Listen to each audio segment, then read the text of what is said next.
السلام عليكم حبيباتي. اليوم جيتكم في روتيني اليومي. في بداية الفيديو أول حاجة درتها الصباح كي نط هي عجنت لهم كسرة الطاجين. كسرة تجيب الخضر كما راكم تشوفوا، طماطم، زيتون، بصل، فلفل. طيبتها في الطاجين، الريحة ما شاء الله. كانت الطريق جد طويلة إلى البحر.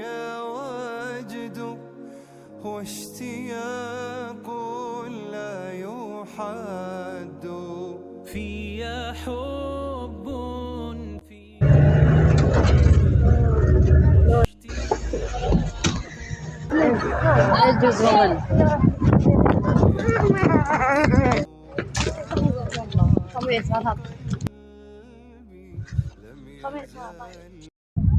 هنا وصلنا للبحر. كانت البحر هائج تماما، كانت الرياح قوية، الأمواج عالية، وخفت على البنات جدا لأنهم بصراحة ما يعرفوش السباحة، وكذلك ولو يعرفوا كانت الموجة قوية، ولكنهن استمتعنا بزاف بزاف.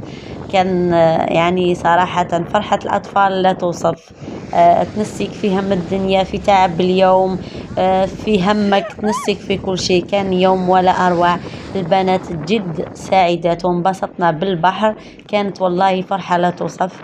جوزنا يوم مثالي في البحر. كانت كاميليا وإيان فرحانين بزاف.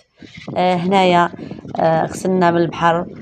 هذا هو روتيني لنهار اليوم، بسيط على الاخر بصح في سعادة لا توصف.